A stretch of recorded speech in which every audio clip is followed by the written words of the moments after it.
आपके अकॉर्डिंग क्या big boss scripted है या कोई स्क्रिप्ट दी जाती है लोगों को बोलने के लिए?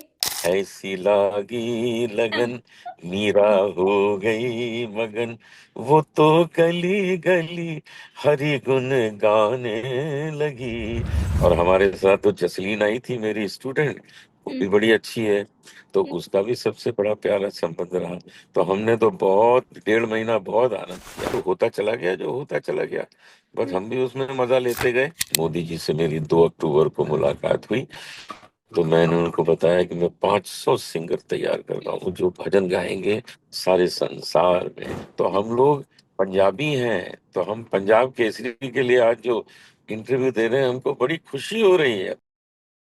नमस्कार, मैं हूं दामिनी सिंह और आप देख रहे हैं पंजाब केसरी .com। आज हमारे साथ एक ऐसे बेहतरीन गायक यहाँ पे मौजूद हैं जिनकी आवाज तो अक्सर आपने सुनी भी होगी और आप इन्हें बखूबी जानते भी होंगे। जी हाँ, हम बात कर रहे हैं अनूप जलोटा जी की। बहुत बहुत स्वागत है आपका सर हमारे चैनल पंजाब केसरी .com पर। कैसे हैं आप? बहुत बहुत धन्यवाद। मैं बिल्कुल ठीक हूँ और पंजाब केसरी से मेरा बहुत प्यारा संबंध है। एक तो मैं पंजाब का हूँ, हम्म। पहली बात। और जी दूसरा, पंजाब केसरी के पूरे परिवार से मेरे बड़े सुंदर संबंध हैं। सर, आप गायकी के लिए मैं कह सकती हूँ मेरे लिए मिसाल है, क्योंकि बचपन से हम आपको सुनते आए हैं। आपके कई गाने ऐसे हैं जिस पे हम स्कूल टाइम में परफॉर्म किया करते थे। तो पहला सवाल मेरा अरे, यही है कि आपने इतने गाने गाए हैं, इसमें से सबसे फेवरेट गाना आपका कौन सा है? कौन सा भजन ऐसा है जो आपके दिल के सबसे करीब है? मुझे मुझे जो सबसे फेवरेट है, मुझे पता है उसी पे आपने परफॉर्म किया होगा।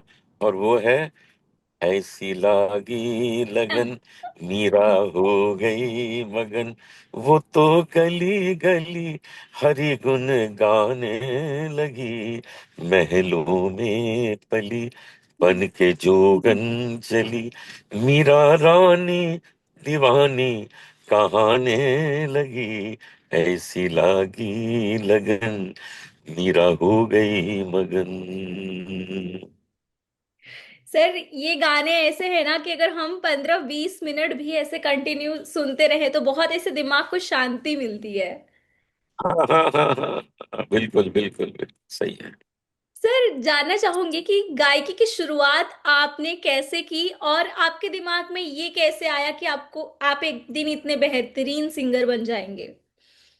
मेरी फैमिली में संगीत है। मेरे पिताजी हम्म, बहुत अच्छे क्लासिकल सिंगर थे, जिनको भारत सरकार ने पद्मश्री दिया था उनके संगीत के कारण।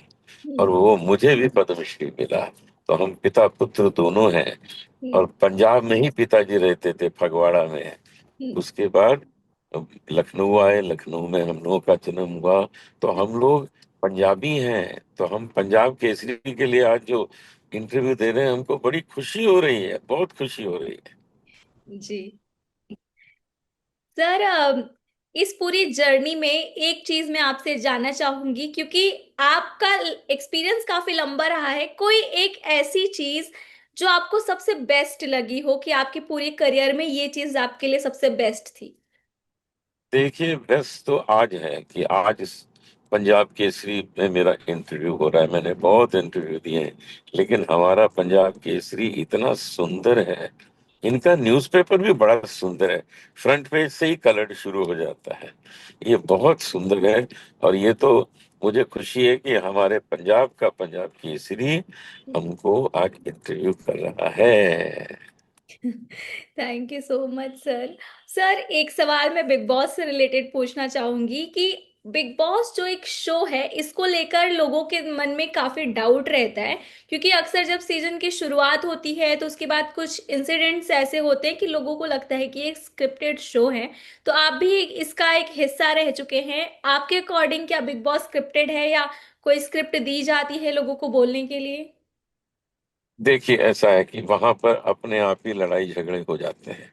हम्म, क्योंकि वहां पे फ्रस्ट्रेशन शुरू हो जाता है कि वही 15-16 फेसेस रोज लोगों को देखने हैं, उनके साथ रहना है, उनके साथ सोना है। तो वो फ्रस्ट्रेशन शुरू हो जाते हैं, लड़ाइयाँ शुरू हो जाती हैं। मेरी तो किसी से लड़ाई हुई ही नहीं, क्योंकि मैं तो भजन गा रहा था, वहां प्यार कर रहा था सबको, सबसे अच्छी तरह मिल रहा था। और हमारे साथ तो जसलीन आई थी, मेरी स्टूडेंट, वो हम्म। भी बड़ी अच्छी है। तो उसका भी सबसे बड़ा प्यारा संबंध रहा। तो हमने तो बहुत 1.5 महीना बहुत आनंद किया। सर जसलीन की बात करेंगे तो जसलीन को लेकर जो कुछ भी कंट्रोवर्सी हुई थी, उस पे मेरा सवाल यही है, आपको कभी ऐसा लगा कि आपके आपके अगेंस्ट गेम खेला गया, ये सारे नैरेटिव सेट किए गए? नहीं नहीं, ऐसा बिल्कुल नहीं लगा। वो तो होता चला गया जो होता चला गया। बस हम भी उसमें मजा लेते गए। और कुछ कुछ में सच था ही नहीं, तो हमने कहा चलो खेलते हैं, ये भी फुटबॉल खेल लेते हैं वहां। हाल ही में मैंने खेलते आपका गए, मजा लेते गए। हाल ही में मैंने आपके एक इंटरव्यू में देखा था कि आपको ऑन स्टेज वो शौक लगा ये जानकर, जब उन्होंने ये स्टेटमेंट दी कि आपके साथ उनका रिलेशनशिप है।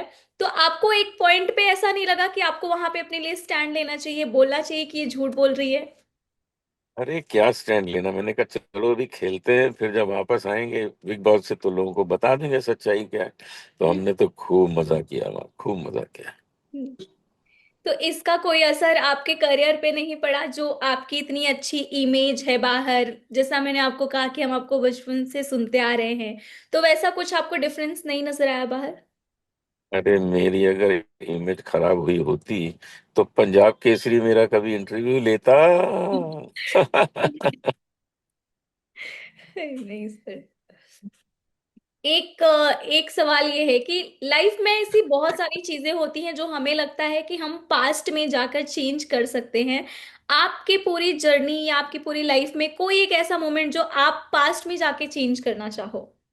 मैं एक ही चीज चेंज करना चाहूंगा कि मैं जब गाना सीख रहा था बहुत सीरियसली अपने पिताजी से, हम्म। तो मेरा एक एल्बम हिट हो गया और मेरा अचानक नाम हो गया। उस हम्म। वक्त मैं 27-28 साल का था और मेरा इतना नाम हो गया। मैं नहीं चाहता था कि इतनी जल्दी मेरा नाम, मैं तो सीख रहा था संगीत की और मेहनत करूं और शास्त्रीय संगीत सीखूं, क्लासिकल म्यूजिक सीख के फिर मैं अपनी रिकॉर्डिंग्स करूं। लेकिन भगवान को मंजूर कुछ और था। एक मेरा सुपर हिट हो गया गाना ऐसी लागी लगन, और फिर मेरा सीखना वीखना हो गया बंद, और हम्म। सारी दुनिया घूमना शुरू हो गया, कार्यक्रम करना शुरू हो गया। तो सर। मेरे मुझे अगर कहा जाए कि क्या चेंज किया जाएगा, तो यही चेंज मुझे करना है कि भैया मुझे और सीखने देते थोड़ा। अ, सर एक सवाल आपसे ये करना चाहूंगी, अभी आपने हाल ही में 500 सिंगर्स वाला जो मिशन शुरू किया है, ये क्या है? और आपके दिमाग में ये थॉट कैसे आया कि 500 गायकों को एक साथ ऑन स्टेज लाना है? ये कमाल का मिशन है। ये मैंने सबसे पहले मैंने ये मोदी जी को बताया। मोदी जी से मेरी 2 अक्टूबर को मुलाकात हुई। तो मैंने उनको बताया कि मैं 500 सिंगर तैयार कर रहा हूँ जो भजन गाएंगे सारे संसार में। और अब मैं, जैसे आज मैं ऑस्ट्रेलिया जा रहा हूँ, तो कुछ हम्म। सिंगर वहाँ हैं, कुछ न्यूजीलैंड में हैं, फिजी में हैं, वहाँ जा रहा हूँ। तो वहाँ के सिंगर्स को भी मैं अपने मिशन 500 का एक हिस्सा बनाऊंगा। और आप देखिएगा धीरे धीरे भजन ही भजन हर जगह हो जाएंगे। जी। तो मतलब ये कार्यक्रम कहाँ तक पहुंचा है अभी, आपकी खोज कहाँ तक जारी है? मेरे पास 100 सिंगर तैयार हो गए हैं। अब ओके। मुझे 400 और करने हैं, और वो भी 2-3 साल में हो जाएंगे।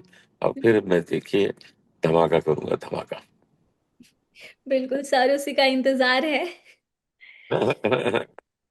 तो अभी जो न्यू जनरेशन के गायक हैं, जो न्यू जनरेशन के सिंगर हैं, उनके लिए एक बेस्ट एडवाइस क्या देना चाहोगे आप? मैं बेस्ट एडवाइस दूंगा कि आप लोग शास्त्रीय संगीत जरूर सीखिए। हम्म। क्योंकि अगर आप लोग शास्त्रीय संगीत सीखेंगे तो आपका जो गाना है उसमें एक जादू आ जाएगा, हम्म। उसमें एक बहुत ही सुंदरपन आ जाएगा। और उसके बाद आप कुछ भी गाइए, हम्म।